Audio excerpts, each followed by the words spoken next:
There are some formulas, there are some tips and techniques, yes, there are, and I'm happy to share some of them with you later on. But ultimately, it is just thinking about, right, what do I have to offer and how can I get that across? I'm Michael Max, and this is Geological. I've always been skeptical about anyone selling transformation.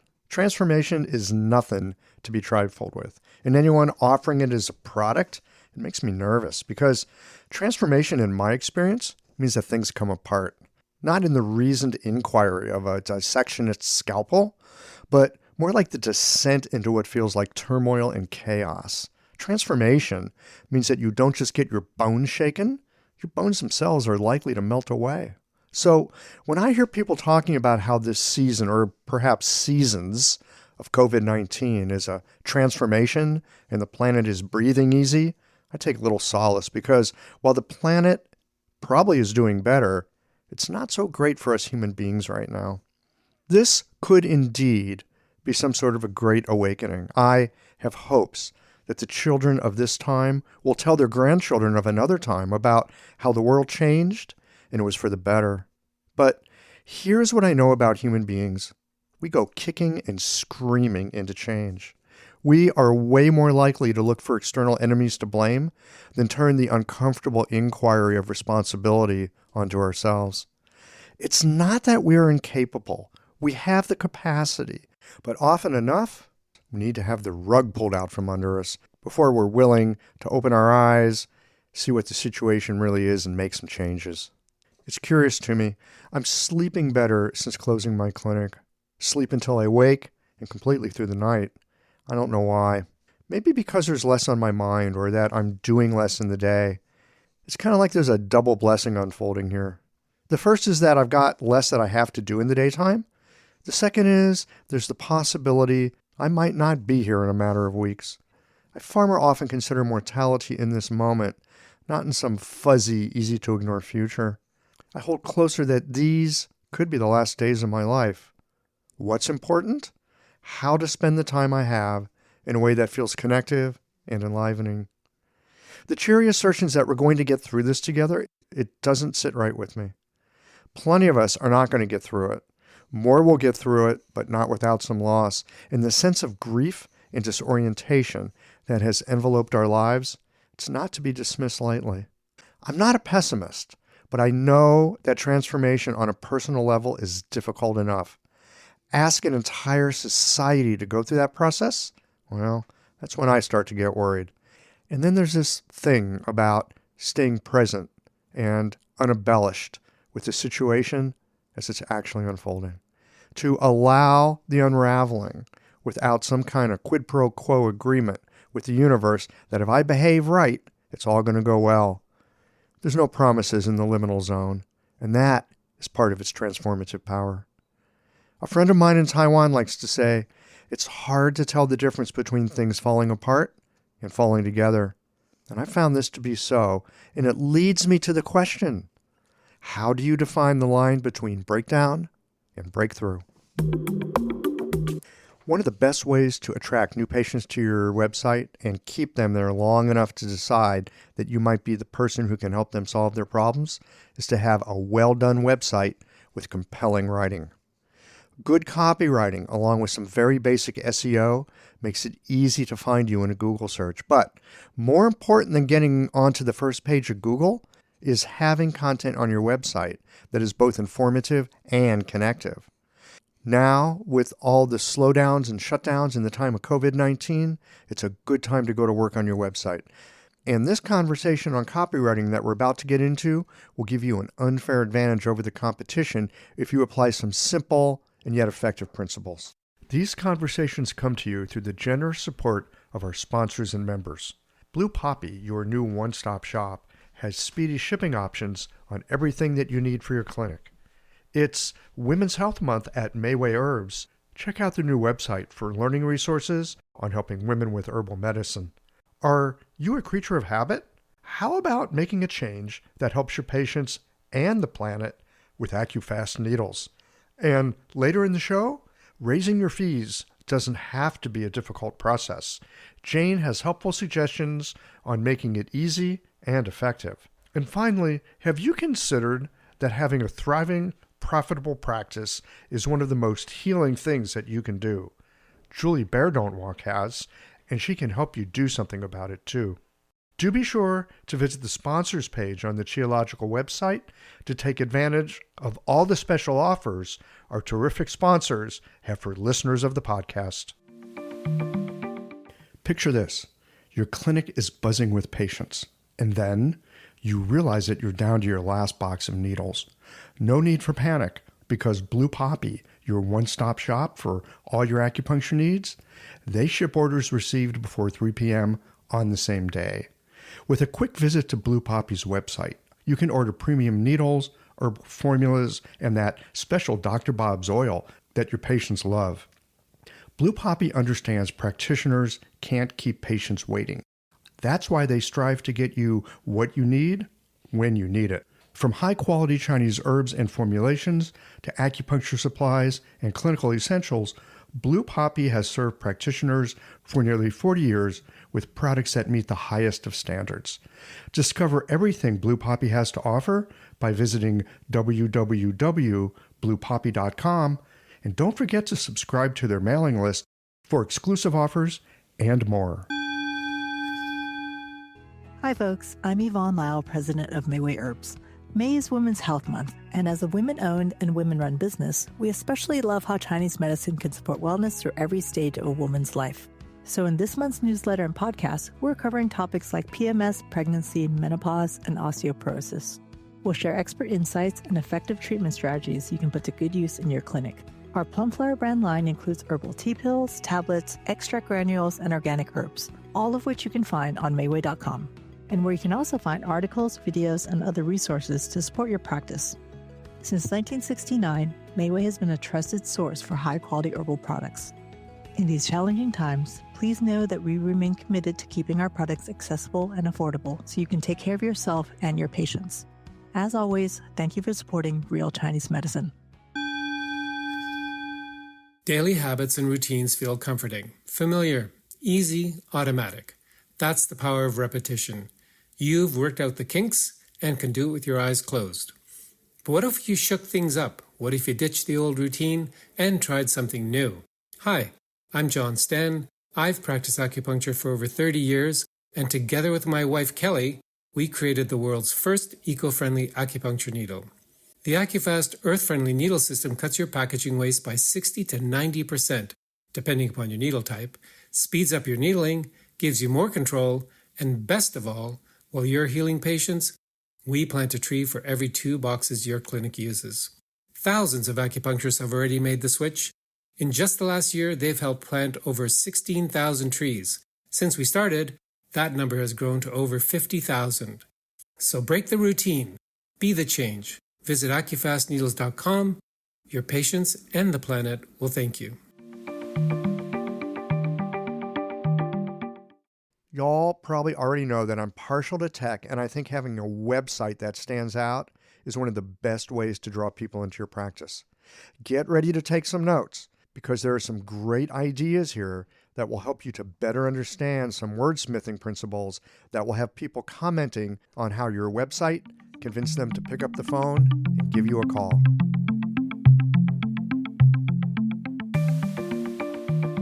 Hey friends, welcome back to Qiological.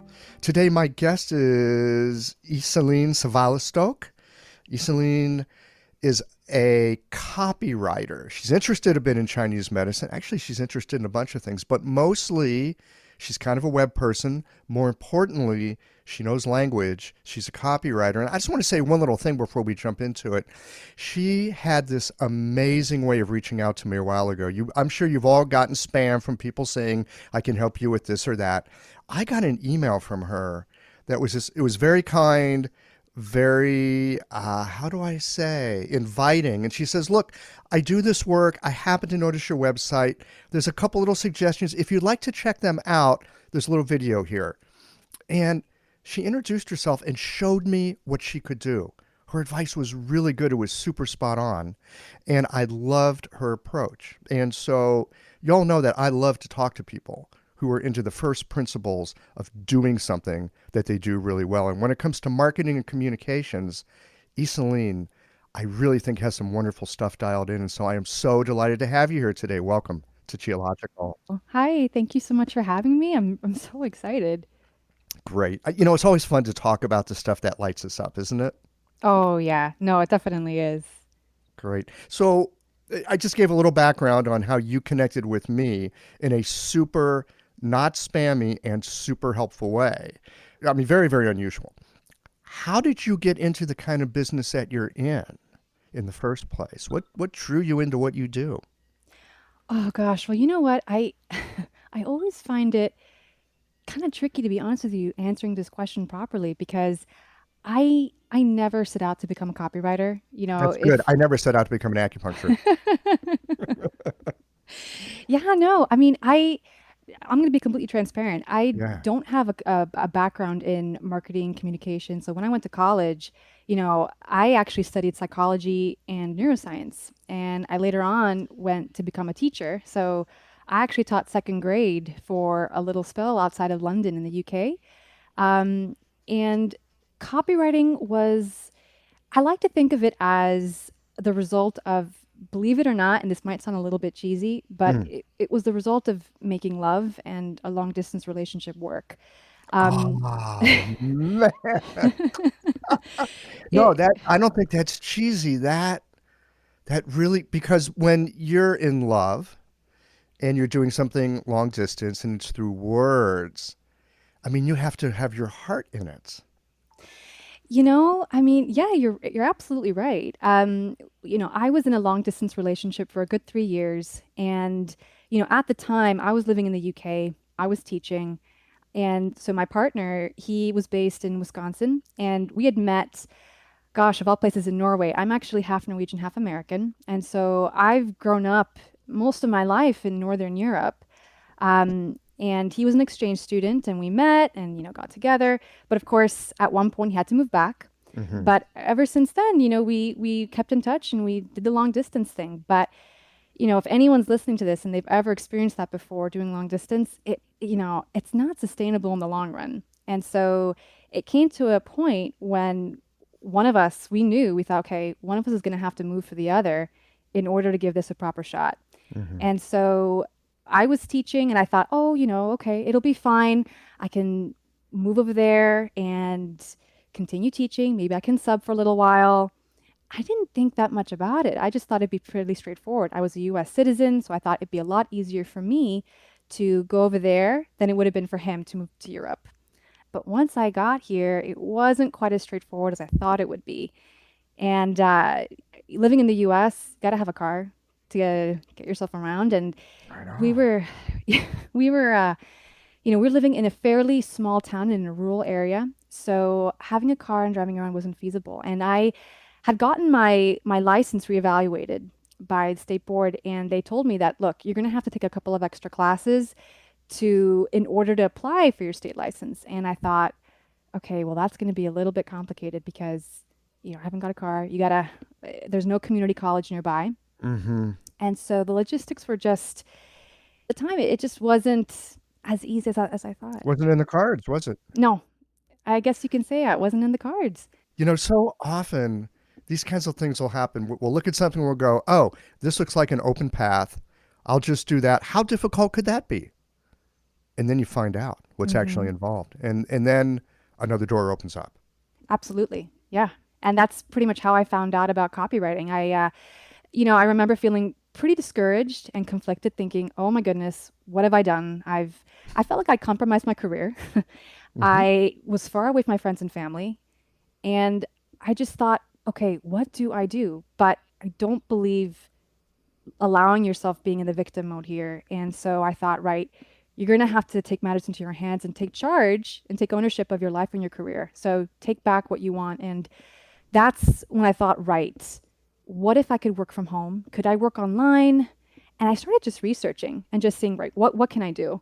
And I looked into different options, but when I found out about copywriting, there was just something about it that really resonated with me. And I just thought, I've always been a strong writer.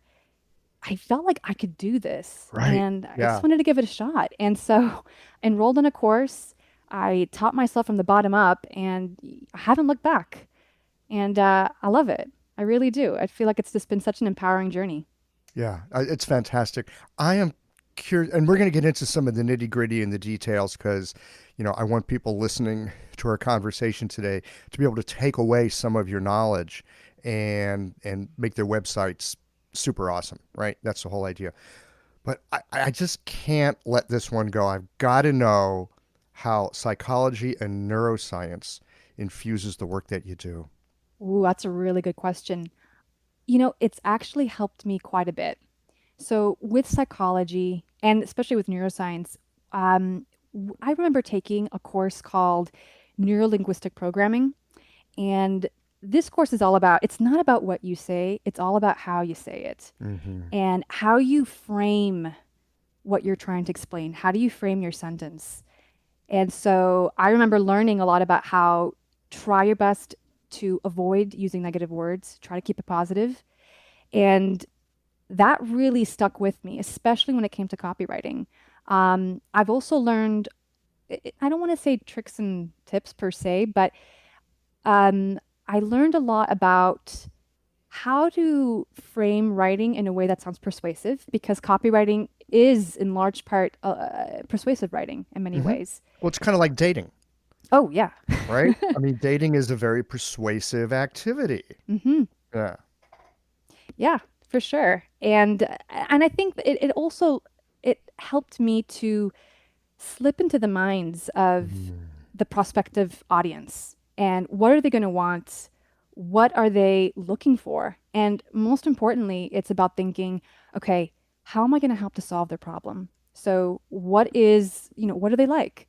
And really trying to get into the minds of them and pretending that I knew them, that I was approaching it like to a friend. And so when I write copy, I try to pretend that whoever it is I'm writing to my prospective client, to the target market, I like to pretend that I already know them. My goal here is to connect and to inspire trust.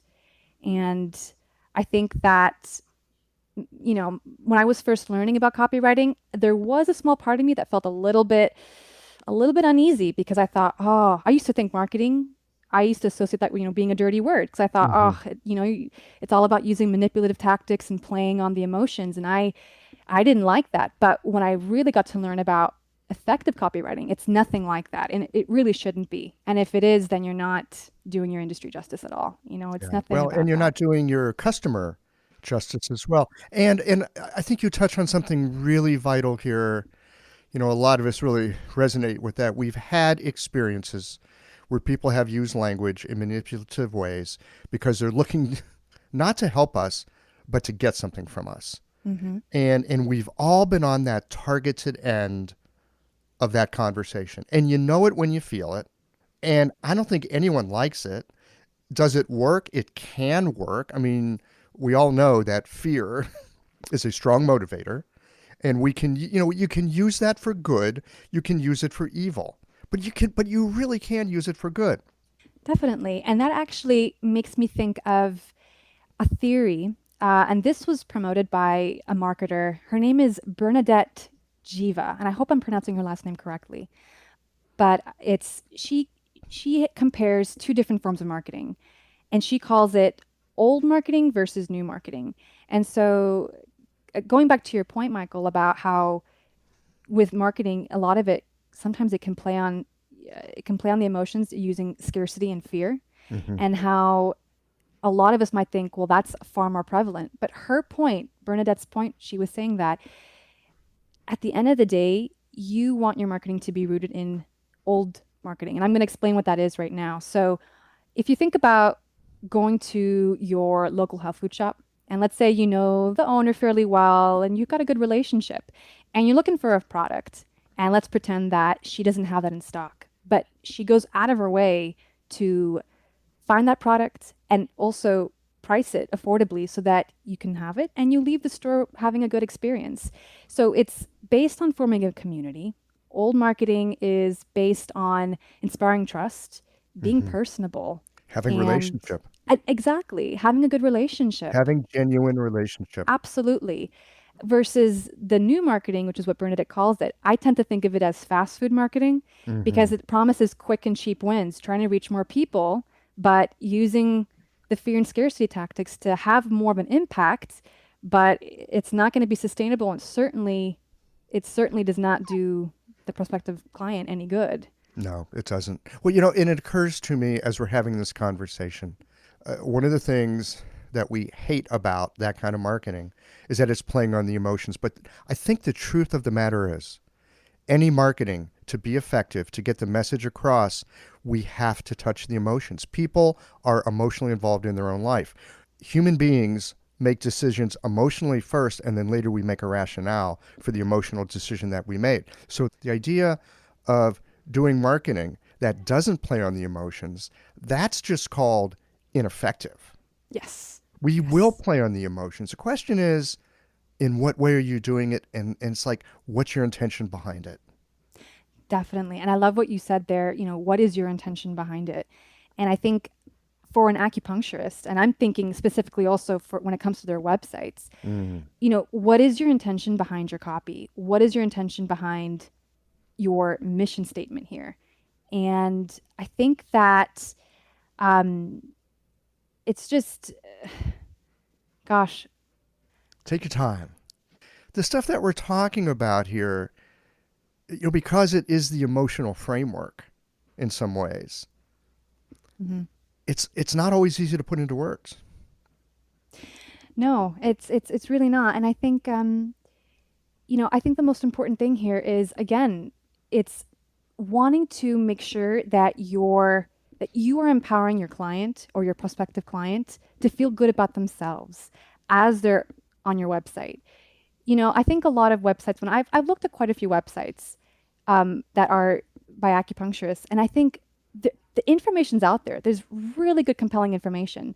But most times I notice that this isn't really targeted at the prospective client. This isn't really trying to inspire a sense of connection. And I think that if you really want to make your message effective, it's being personable, it's connecting with your client, it's inspiring trust, and it's making them want to schedule an appointment with you or whatever it is you want them to do. Whether it's signing up for your email newsletter, is it going to be downloading your latest ebook because you're promoting your practice?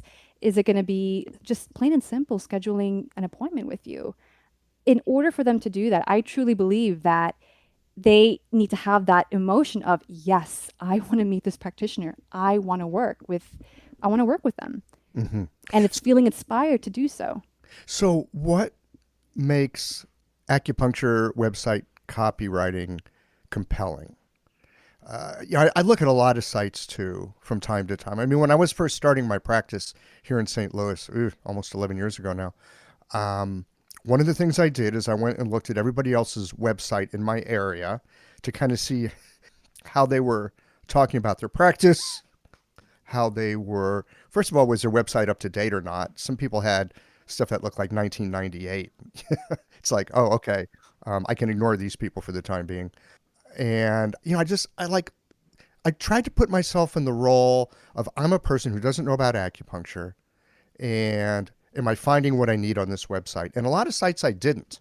Mm-hmm. It was all about them, the practitioner, or it was all about acupuncture and needles. I mean, that's like a dentist talking about like the cool new drill they have. Nobody wants to hear that, And then there was this other thing that I saw on almost every website. It's usually in the first or second paragraph, and it goes something to the effect of, acupuncture works by manipulating qi, Qi in parentheses, pronounced Chee on parentheses. And it's like almost everybody has that. But when I put myself in that mindset of a person who doesn't know about acupuncture, I'm looking at it and going, why would I care? I love that. That one question there, why would I care? That is the one question you need to keep in your mind as you're writing your own copy here. And I think the way I like to think of it, so if I'm writing copy on a website, and especially on the homepage, specifically on the homepage, because I like to think of it as your calling card. Your website is your calling card. Right. And first impressions are everything. And so there are three... And how much time do we have to make that first impression?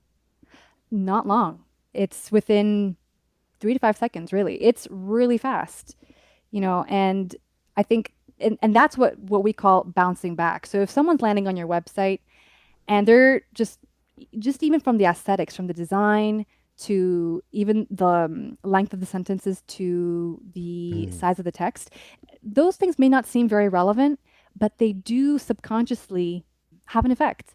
But I do like to think of not three sentences, but three questions that I try to keep in mind. And one of the most important questions that you should ask yourself when a prospective client is landing on your homepage is, what is your visitor thinking the moment they land on it? And from here, you want to think of your community's demographic. So in copywriting, we're taught to have an avatar of your prospect in your head and try to keep it as specific as possible. And this might seem a little bit counterintuitive because you might feel, as an acupuncturist, you might be thinking, okay, but I might be treating a range of issues here. There's not one size fits all. But on the other hand, if you know exactly who you're trying to connect with and who you're speaking to, it's that much easier to persuade them and to have that sense of connection. And so when you're thinking, right, what is my visitor thinking? And you're considering your community's demographic, I tend to group prospective clients into three main categories here. So I tend to call them the skeptics, the investigators, and the converts. So let's just pretend, if you're a practitioner and you're in LA, your community demographic might look very different from a practitioner who's practicing in the Midwest.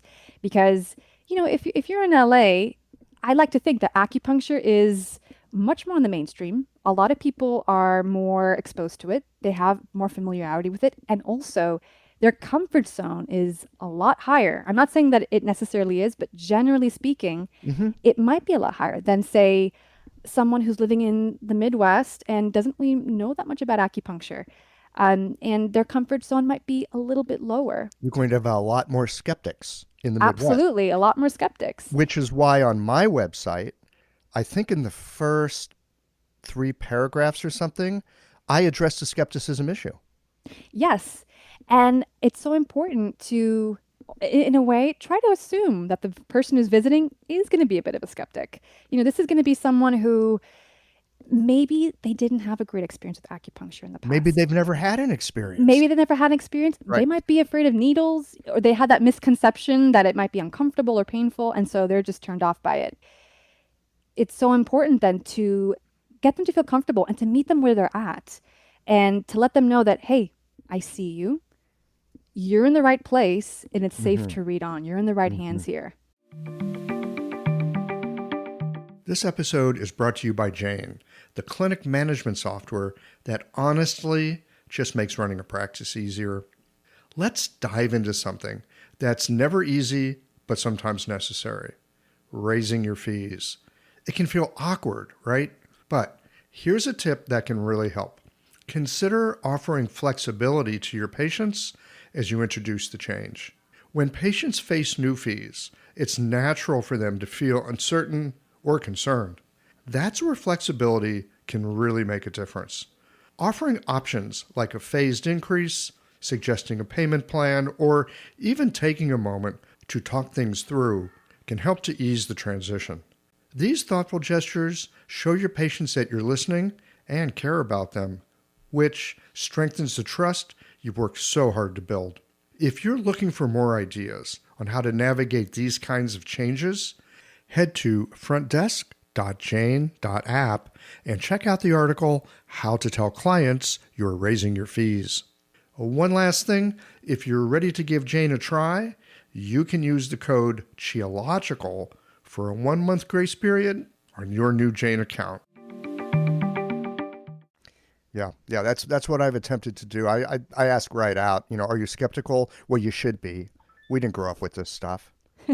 and I've had people comment on that they really appreciated.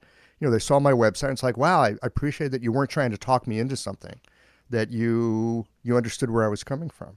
Yeah, you really want to walk them through it. You do. Now, I want to run an idea by you.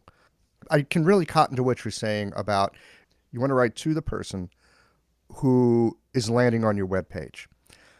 You've got more experience in this than I do, so let me just run this by you. My thought these days is that we do not have one landing page, because while we have that quote homepage that we think of as the front door, in truth, what's usually happening because of search capabilities is people are typing something into Uncle Google, something to the effect of acupuncture for digestive issues, acupuncture for migraine headaches, acupuncture, my zip code, things like that. And so if they're typing something in like acupuncture for headaches and then their zip code, they're not going to land on your homepage most likely. What they're going to land on is something that you've written on your website somewhere, ideally as a blog post or something like that, which is specifically about how acupuncture treats migraines. Because thanks to Google, they can go directly to the thing that they're looking for. And so really, any blog post that you write, if you write it well, it can be a landing page. Definitely. Does that make sense to you? Is that? Yes. Oh Yeah. no, it really does make sense.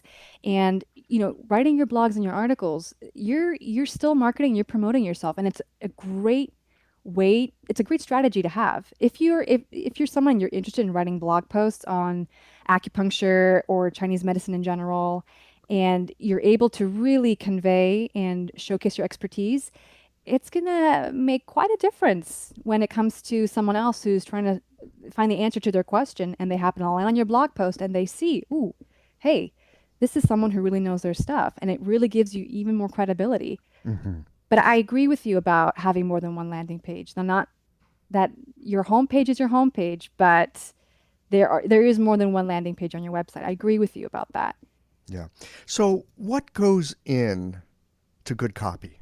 What are some things that people listening to this right now can think about and start to implement if they would like to tighten up and tune up and make more inviting the writing that they have on their website? A lot of us think about, oh, I was such a bad writer. My high school teacher, was constantly grading me down on my writing. And so a lot of us don't think we can write. How do we work with that kind of thing? Okay, well, the good news here is that copy and writing copy is a lot easier than you might think. And I think it's very tempting to complicate it, and you think, oh my goodness, how am I going to make this sound amazing? How am I going to be able to persuade, a prospective client? And the truth is that less is more. And the more you simplify it, the more effective it's going to be. So although it's associated with sales and marketing, and it's meant to be a form of persuasive writing, at the end of the day, it's meant to be very conversational.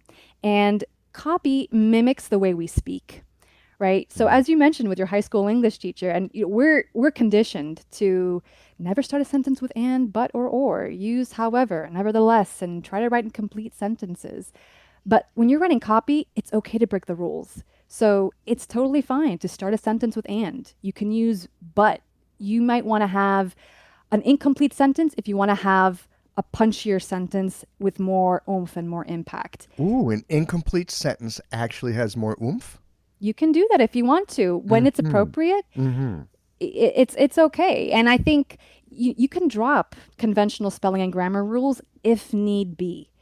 And like I said, it's supposed to reflect our colloquial language, and it's supposed to sound how we would speak normally. And the point of that is, again, to connect with your reader, to make it seem more personable, right? So if you're using heavy jargon or you sound very formal, you may sound very intelligent and you might sound, it's very well written, but it may not be as engaging and it may not draw the reader in. So that's why it's important to keep your tone conversational and light.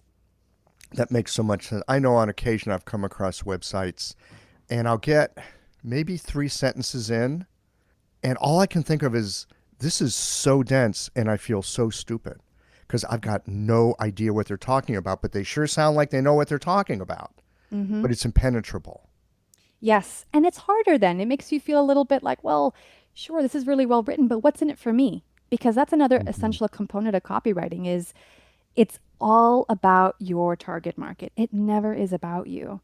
And so something that is very easy and that we all have a tendency to do, because you can think of it this way. In many ways, the most interesting person in our lives is ourselves. And so it's so easy to draw the conversation back to ourselves and framing your sentence as, I have so and so many years of experience, or I will help you by, or starting your sentences with using I.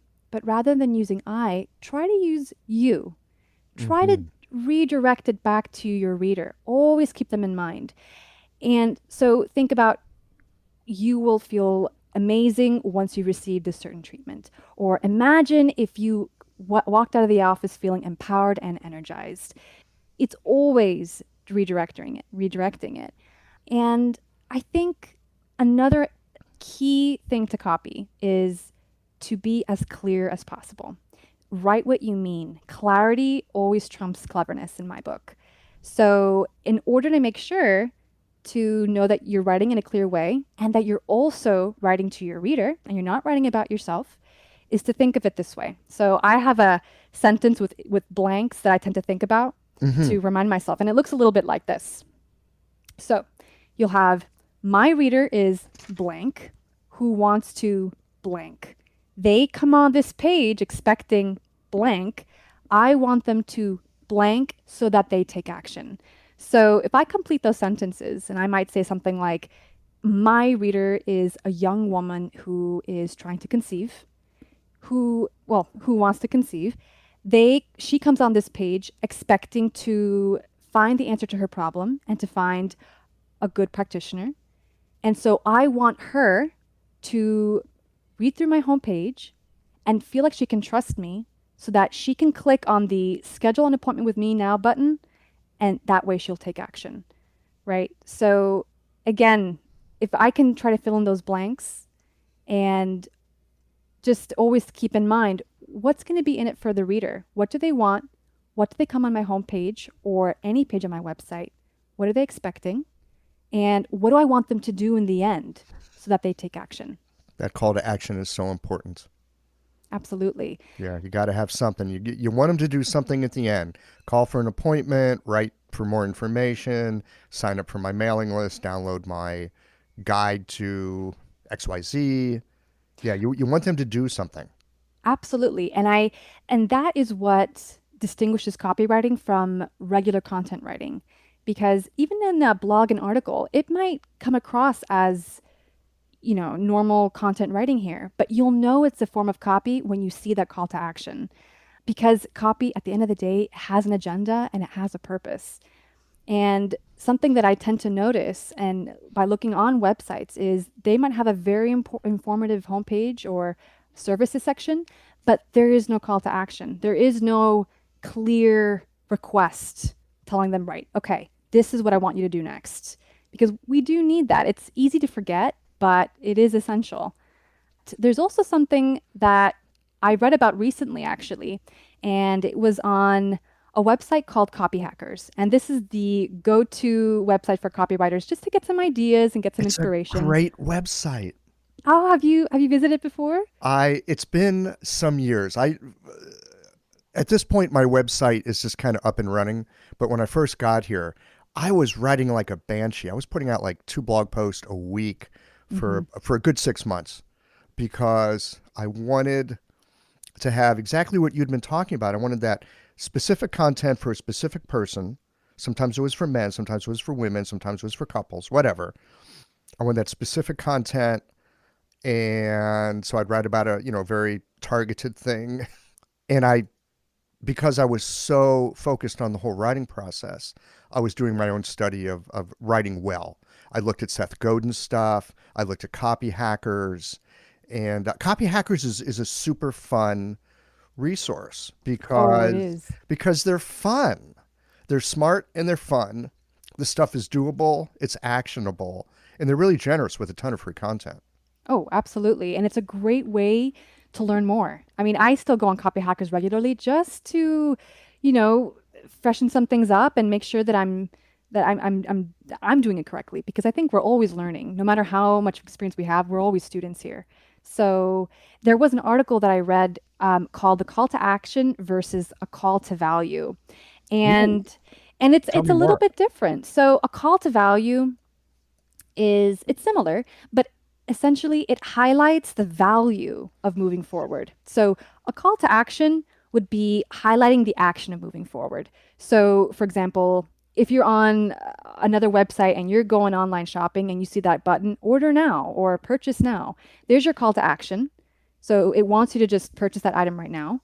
The call to value, however, would be worded a little bit differently. So rather than being a very clear request, it will highlight the value or the benefit of purchasing that item.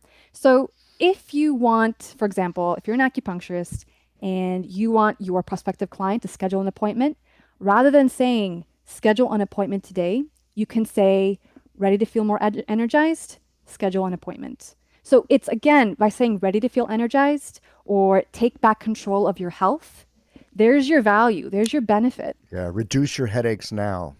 There you go. Yeah. And on that article, they did mention that if you want to use a call to value, it's helpful to put that on the middle of your page. A lot of times we'll have a call to action, and it usually tends to be at the very end of copy. So at the very end, you're like, okay, you read all of this. Here's what I want you to do next. But a call to value is a nice reminder. As your reader is reading through your content, it's a nice little reminder going, oh, yeah. Oh, that's right. Oh, yeah, that is going to be nice for me. I want to not have those headaches. Exactly. And it's going to propel them to read more. Yeah. And then you get to the bottom and they're like, reduce your headaches now. And you're like, yeah, that's why I'm here, baby. Exactly. And it becomes a no-brainer. And it makes it all the more effective. And it's smooth. Definitely. It's smooth. It's smooth. And also, I think it also helps to inspire trust. And that's really what you want them to do. Again, I keep on going to the whole connection and trust thing, but I just think it's so integral. And it's always reminding yourself that I want them to feel safe. I want my prospective clients to feel that they can trust me. So a call to value might really help you out there. And that's really relevant to the second question that I tend to ask myself. So the first question I tend to think of, okay, what is my visitor thinking when they land on my page? That's my first question. My second question is, what do I want them to do by the time they finish scanning my page? And that's when I usually think, okay, what is my call to action going to be? And if I want to include a call to value, what is that going to be? And where am I going to put that on my page? That's my second question. You know, I love this. I'm just thinking into this as we're having the conversation, because I've generally used call to actions. I'm considering using a call to value. That means for me, myself, in my own mind, I have to be very, very clear about what the value is that I'm bringing to people. Yes. Yes. And I suspect if I am super clear on what the value is that I'm bringing, it'll be a lot easier to write what that is because I know what it is. And then I'm not trying to talk anybody into anything. I just know the value of what I've got and I'm sharing it. I'm not trying to talk someone into it. I'm super clear myself. I think there's something about congruence that happens, that if we are very clear for ourselves, if we know the value of what we're bringing, and we're not making it up, and we're not putting on a wing and a prayer, but we really know our value, I think it comes through pretty clearly because we're just congruent. Yeah, you really are. And like you say, it's not so much about really trying to convince your prospective client per se that this is why you're the best.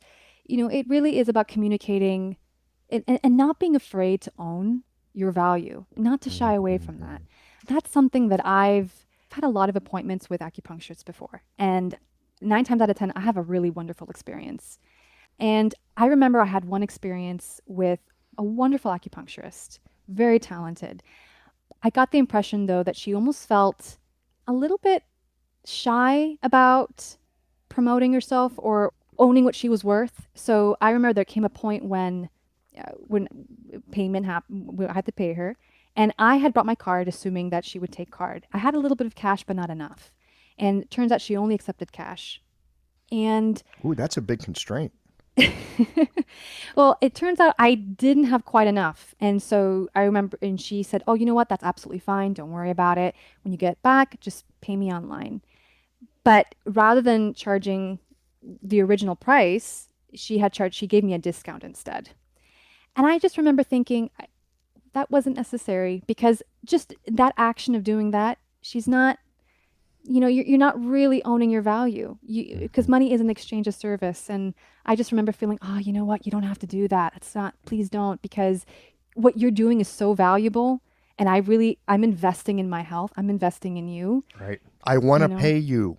Yes. And And, it's okay. and I want to pay someone who is worthy of treating me, right?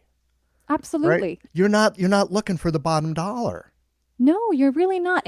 I want to know that I'm investing in someone who is going to help me. And she was great. I knew she was, but I just remember feeling like, it's not necessary. What you're doing for me is so important. Please own it. And I think that also it makes me think of actually another article I read recently, but it really stuck with me. And I think this might help a lot of your listeners here, is thinking of it in terms of when it comes to trying to communicate your value, especially through your copy here, try not to think of it so much as what can I do? What can I write to get a reader's attention? Rather, focus on giving attention. And this is again by the marketer Bernadette Jiva. And she says that, right now we live in such a heavy digital world that the options out there are effectively infinite. And so when it comes to choosing the right acupuncturist for us, there's so many we can choose from. And so it's tempting to think, okay, what am I going to do to stand out? How am I going to be able to, what kind of angle am I going to have or carve out for myself? But you're framing it in terms of grabbing someone's attention. And then again, you're thinking of it in terms of yourself. What can I do? How am I going to position myself? You're thinking a lot about you. But if you turn that around and again, you're reframing it, okay, what can I do to provide value for my client? So how can I give them attention? How can I help them to feel noticed? That's the spin you want to have when you're writing your copy, is how can I give attention rather than getting attention? And already from Wow. there, you're not coming from a space of lack or of inferiority thinking, oh, I'm not enough. But you are enough. What you have to offer is more than enough. And just think of it as, what can I do to help my client feel noticed and understood and heard? That really turns things around, doesn't it? I think it really helps you to feel more confident in your skills and your ability to write effective copy. There are some formulas, there are some tips and techniques. Yes, there are. And I'm happy to share some of them with you later on. But ultimately, it is just thinking about, right, what do I have to offer and how can I get that across? I think a lot of us acupuncturists like to think of ourselves as being generous and Yes. helpful. It's a big piece of why we got into it. And so this idea of taking the copy that we're using, the words that we're using, the value that we're bringing through those words on our website, and using that as a way of illuminating something in the person who's reading it rather than drawing attention to ourselves. It just turns my mind completely around from how I've thought about this for a long, long time. Mm-hmm. Can you give us some more tips or ways of thinking about how we can inhabit that space and what that copy would look and sound like? Yes, absolutely. So there are different ways you can do that. I think there's a certain way I like to go about it when I'm focusing on a home page. There's another way I want to think about it when I focus on, say, the About page or the Services page. Mm. But when it comes to the home page, there's something that copywriters tend to call the 1090 rule. And so if you think of your homepage website, what they say, and again, this is from Copy Hackers actually, and they discuss how 10% of your website content should focus on meeting the reader where they're at. You want to match them. And again, this also ties into remembering who you are speaking to and your community demographic. So if you're thinking, okay, chances are there are going to be quite a few, say, skeptics who are going to be landing on my webpage. I got to meet them where they're at here. I got to make them feel comfortable and get their comfort zone up so that they're going to want to scroll on down. So 10% is about matching them. And that's where you want to have a very good headline or a tagline. So your tagline can really help you to give a really clear value proposition and to let them know, okay, this is where I've landed and this is what I can expect reading on down. That's 10%. But the rest of the 90% now is all about persuading and all about Again, all about providing value and all about talking about, right, what can I do to help you? And so I tend to take this into steps. So the first step here, again, is the tagline. So I Hmm. like to think about that. Now, I think tagline is super important, but it's not essential to get it right off the bat. I think have something preliminary, just like your rough tagline. And then when you go to the editing stage, you can always change it later. But in other words, it's better to have a fairly brief tagline, no more than, I would say, between 3 to 16 words if you can. Short and sweet and punchy. Short, sweet, punchy. I'm not saying that it has to be that way, but if you can make it as clear as you can, the better. So Yeah. if you got your tagline and then you start off with having brief body copy that introduces your value here. So, something that I tend to see a lot is right off the bat, someone's going to say, "Welcome, I'm so glad you're here. My name is so and so, and I have XYZ years of experience." I'm not saying that that's bad, but you want to have body copy that validates them, Yeah. Well, right? I'm just thinking here with, I'm thinking this tagline thing in particular right now. I know that there are clinics and their main thing is affordable, inexpensive acupuncture, Hmm. right? The community clinic style thing. I could see a tagline for them reading something like competent, affordable acupuncture, right? Or Yeah. convenient, affordable, that word affordable acupuncture in there. For the Hmm. crowd that's looking for lower cost acupuncture, bang, they're right on it.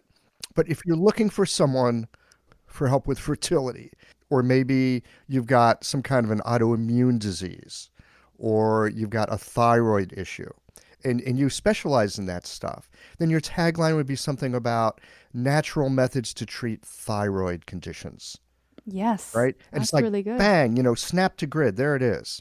Hmm. And that there's your clear value proposition right there. You're being really clear and you're concise. Hmm. And it's like the first thing people see. Am I in the right place? Yes. Oh, affordable. That's what I want. There's other people that are actually, they're not looking for affordable. They're looking for something that's going to be, they want to come and talk to somebody for a long time, or maybe they want to use an integrative approach. And so it would be helpful in that tagline to have those words in there so they know they're in the right place, Yes. right? I've got patients that they don't want to go to a community clinic. That's the opposite of what they're looking for. Yes, definitely. And that's where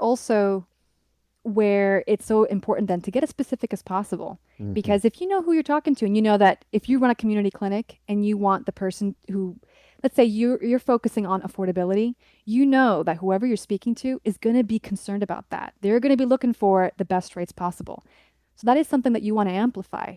Definitely, as opposed to if you have a certain specialism and let's say you focus on fertility, you don't have to worry so much about highlighting your rates. You want to be worrying more about having the ability to help your client have the family that they've always been dreaming of. Yeah. And I think that that's where you really want to highlight and validate their concerns or what it is they're really looking for right off the bat. And so that's why it's also important to very early on highlight what do you specifically do that will help your client overcome any challenges or any worries or any fears that are associated with acupuncture. What's your specialty and what's your method and how is your method effective? How is that going to help your clients? Because it's about them. It's not about us. Exactly. It's about them. And so it's talking a little bit about their how your method is effective and also how is it different. Having a thriving, profitable practice is one of the most healing things you can do as a healthcare practitioner because a robust business is the ultimate expression of vital chi. And that's the heart of our medicine. I'm Julie Bairdontlock, and I help practitioners grow nourishing, profitable, authentic businesses that embody the generative cycle of Chinese medicine. This isn't about all yang all the time. It's about expanding your own internal capacity, growing collaborative relationships with your patients for ethical patient retention, and marketing as an extension of this medicine, not a necessary evil. You already know that everything is connected in your patients' lives and bodies. The same is true for your business. When we align your systems, your schedule, your pricing, and your offerings with you, we create flow, which means more spaciousness, more impact, and more joy. When you are in the flow, fully resourced in terms of chi, time, and money, your business becomes a source of healing, not just for your patients, but for you. Let's grow something rooted, radiant, and real. Visit lifeflowconsulting.com to learn more. I love the word that you use, amplify, that there's something in the reader's mind of the website that they've come for, and they want to have that reflected back to them, right? There's all this information that we have to give, but depending on the kind of person that we're seeking to attract, what we choose to amplify is going to have a big effect on whether they go, ooh, I'm in the right place, or, oh, wait a minute, this isn't for me. This leads to another question of mine, which is, I mean, many of us, myself included, we have a very general practice. We actually treat lots of different kinds of people. And some people have a very specific practice. But even for people with a general practice, there's certain kinds of folks that we work better with. And there's other kinds of folks we know it's better to refer them to someone who will help them more than we would be able to. I'd like to get your thoughts on how broad or how narrow we should be in how we set out to attract people to our practice. In other words, should our copy have two aspects to it? Should it attract the people that we're looking for and maybe even repel the people that we're not looking for? Is that a useful thing? Yes, I think it is a useful thing. Why? I think the more specific you can get, if you can have a clear picture of who it is you are trying to attract, the better it is. And that can feel really counterintuitive, because I know that when I was trying to figure out, okay, as a copywriter, who do I want to target? Who's going to be my target market? Originally, actually, I was thinking of targeting entrepreneurs that were based in Europe and in Nordic countries. You have some background there. Got some background there. But I actually found out pretty quickly that, you know what? I felt like it was too broad a niche. I wasn't really attracting the clients that I had originally envisioned working with. And so, although it feels counterintuitive to go as narrow as possible, it's the most helpful thing you can do, because if you're trying to talk to everybody, you're talking to nobody, to put it to you that way. So what I like to do is if you want to attract the clients that you want, because also you want to attract the right kind of energy into your office, I think. Absolutely. Anyone that's practiced for 3 years or more knows that there's certain energy you want to attract and there's other energy you really don't want it in your office. Absolutely. And so if you can come up with, I like to think of it as like an avatar.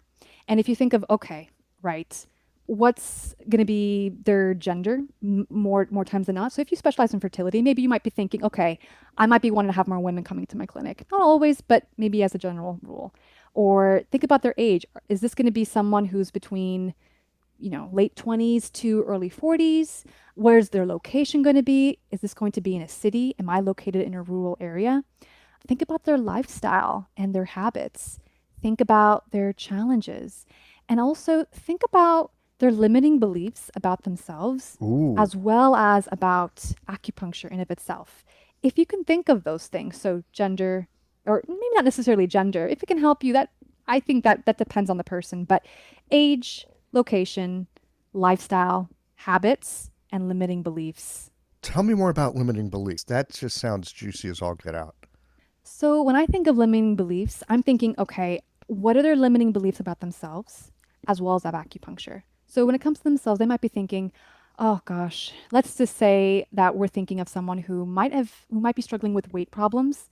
And so they might be thinking, I've tried all these diets. I'm doing the best that I can here, but I just can't seem to lose any weight. I can't seem to feel healthy and energized. I've tried all these different modalities. I've tried going to different practitioners and nothing really seems to work.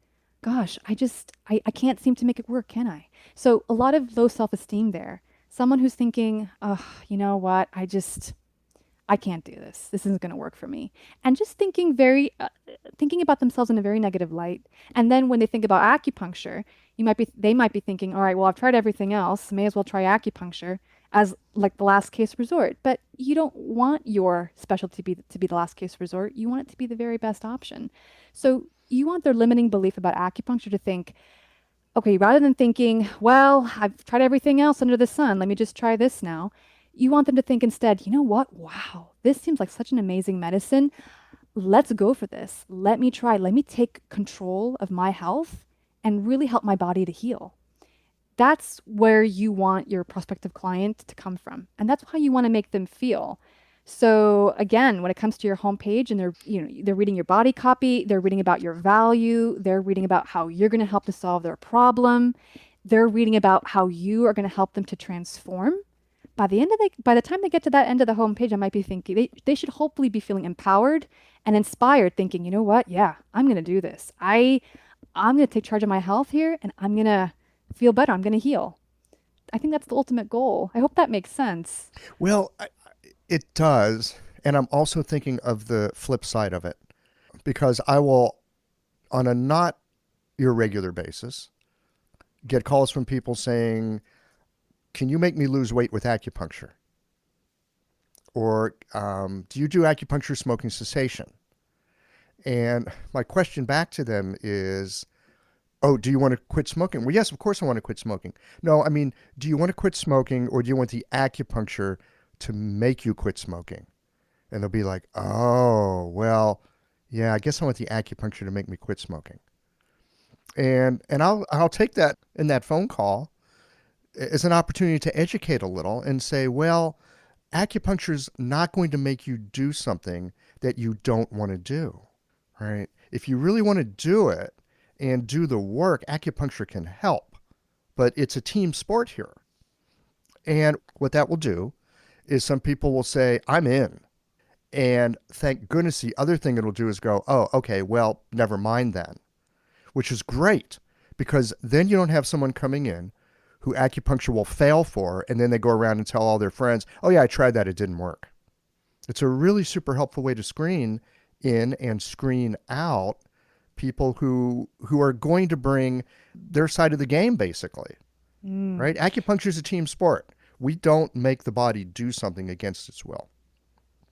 No. And that's a really good way to frame that too, because you're absolutely right. You're not making the body do anything. Acupuncture isn't going to be the be all end all final cure here. It can facilitate and it can certainly help to be sort of like the on switch here, helping the body to do what it's meant to do, which is to heal itself.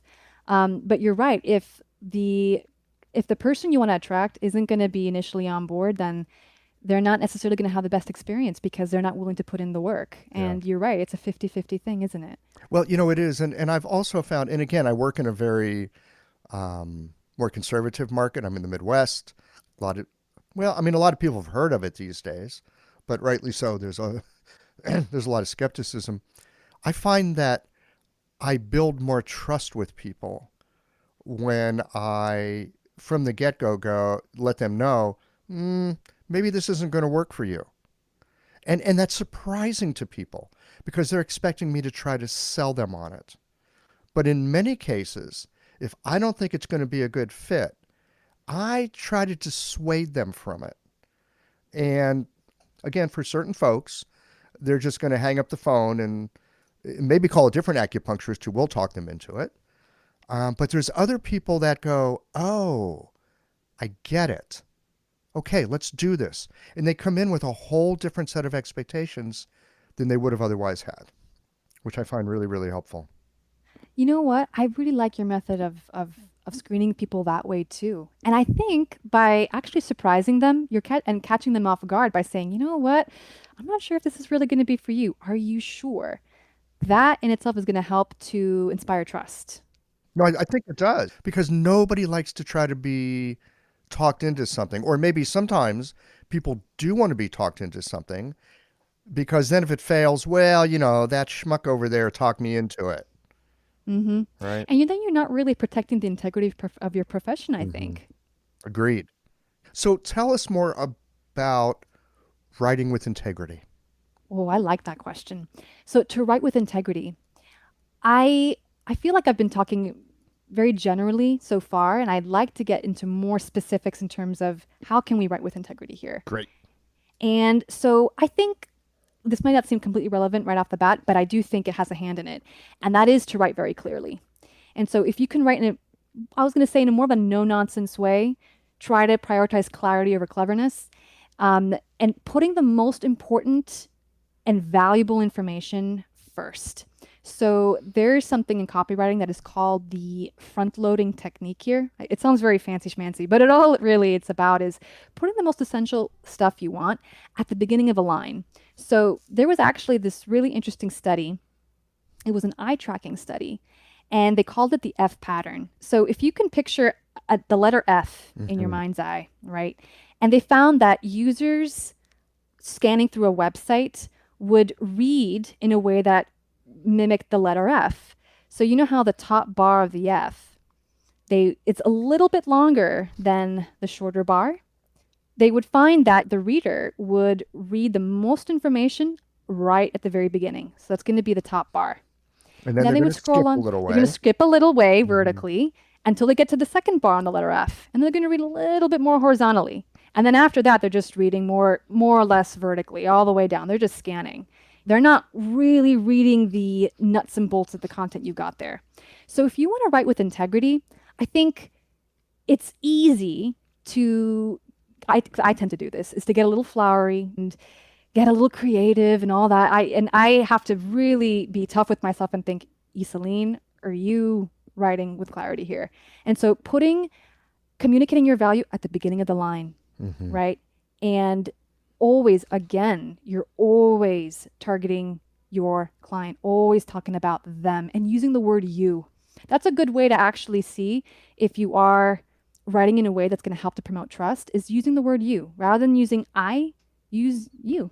And if you have to, put it in every sentence. You can always edit that out. But that way you're completely sure that you really are writing directly to your prospective client here. So clarity, I think, is super important.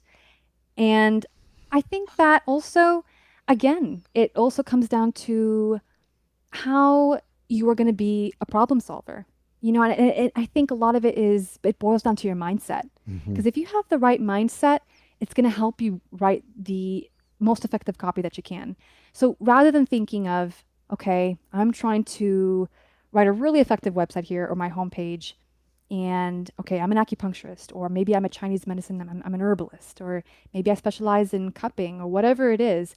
Rather than thinking of yourself in that way, think of yourself as being, I am more than an acupuncturist here. I am a counselor. I'm a caretaker. I am a business owner.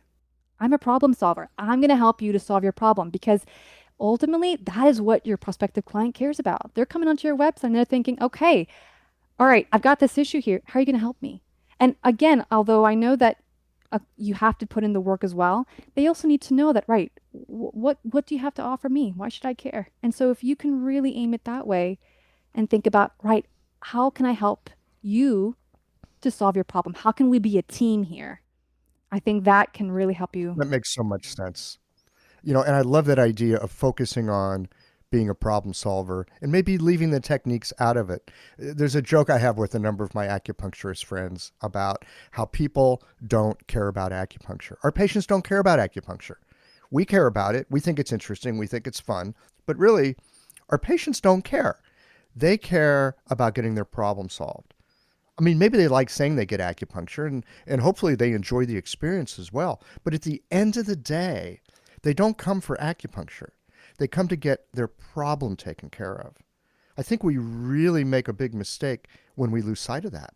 I think you're spot on with that. I think you can I think also it also helps you to remind you of the value you have to give. Because I'm not just saying this here. I truly think that acupuncture and Chinese medicine can play such an integral role in healthcare. It has so much. It can do so much. It's a beautiful medicine. And so if you can remember that and just remember, all right, how is this going to help to solve their problem? I think you're going to write a lot better copy than you think. And it doesn't have to be that complicated. I know that there are techniques involved, there's different formulas, but ultimately, it doesn't really matter. The more simple you can get, the better. And if I may, I do have one it is kind of like a formula, but it's a formula that is all about inspiring connection and also writing with integrity. That sounds great. I mean, it's really helpful.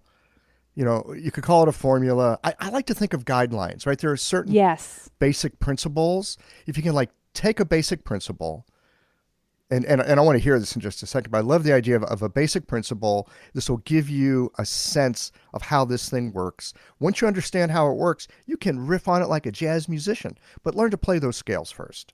So yeah, let's hear it. Okay, I love how you're using guidelines too, because that's exactly what it is.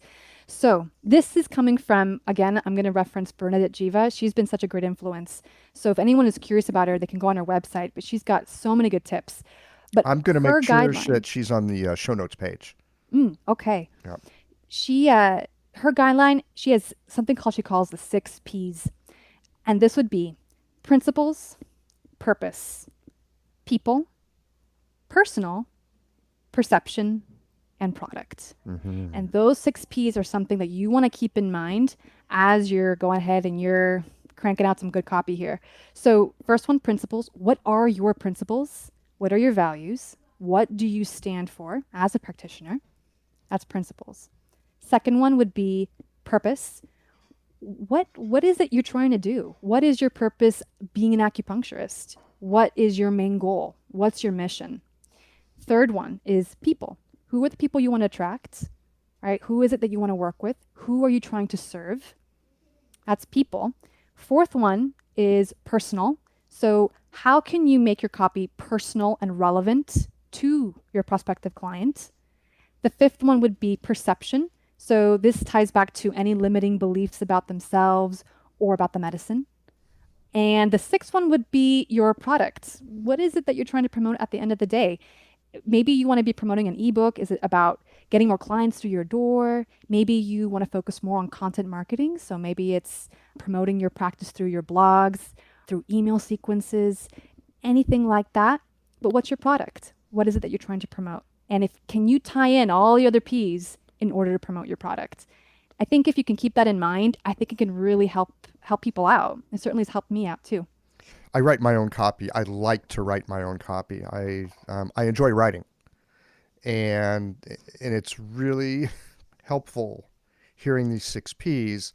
There are some of them that I'm very familiar with, and I do them, and it's like breathing. It's just part of my game plan. And there's a couple of them here, the perception piece in particular, and actually the principles piece. That, oh, you know what? I could tune those up. That's a place to play. I suspect anybody listening to this, especially if they've done some writing for their website, they'll probably see 1 or 2 of these 6 and go, I do this and I do it pretty well. And they'll probably see a couple others like I just did and go, huh, all right, here's some places to tighten it up. This is super, super helpful. Yeah, thank you so much. So this is what you do for a living. You help people with this. Again, I so appreciated the way that you originally reached out to me. You weren't saying, hey, I'm a copywriter, I can help you. You actually sent me a little video and gave me a couple of suggestions. I mean, you didn't tell me that you could help me. You showed me that you could help me. And as I mentioned to you at that time, my clinic website it's kind of running by itself. I don't need to do much with it. I'm focused on a podcast now. But I loved the way that you went about it. It's like in math class, show your work. And I think that was super effective. It makes me think with my copywriting or my reaching out and my marketing, is there a way that instead of telling people, I can show them what I have on offer? I don't have an answer for it at this moment, but it's like a super big question in the back of my mind that I'm looking forward to puzzling out. For people that might be interested in the services that you have, how do they get in touch with you? They can get in touch with me either via my email. So it's connect@northernlightscopy.com. Or if they want to check out my website, they can find me over at www.northernlightscopy.net. So actually, believe it or not, I have kind of switched niches now. So I want to be able to work with medical and holistic health practitioners. So if anyone out there is interested, please, I hope that they can feel free to contact me if they have any other questions. And thank you so much, Michael. I really appreciate what you were saying there. I think, to be honest, I wanted to connect with you for a while. Because I've been listening to your podcast for such a long time. It's funny. I was just walking one day and I thought, you know what? Let's just go for it and just say hi and see if I can provide some sort of value. And yeah, because I really appreciate what you do. I really do. Well, thanks so much. It's been a real pleasure to talk with you. I've learned a lot. I hope that people listening today have as well. I'll make sure that your contact information is on the show notes page. And thank you so much for your time today.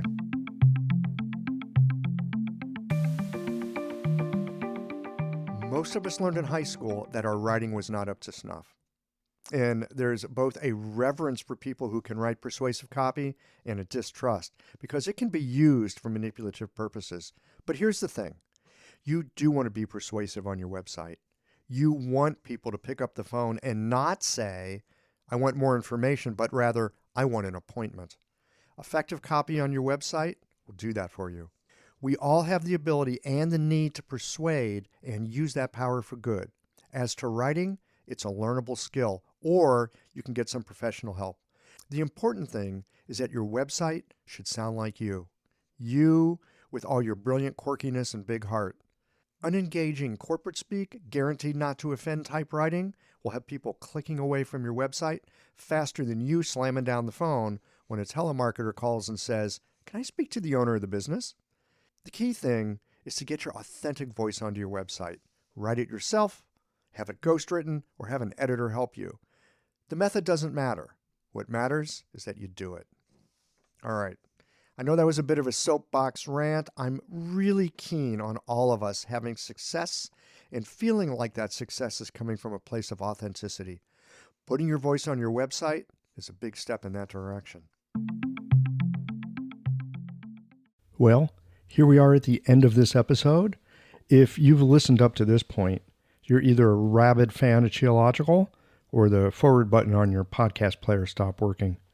If you are indeed a fan of the podcast, you can help us to bring new episodes to our community of practitioners by supporting us with a membership or a one-time contribution. Details, of course, are on the website. That's it for today, friends. Join us again next Tuesday for another thoughtful episode of Cheological.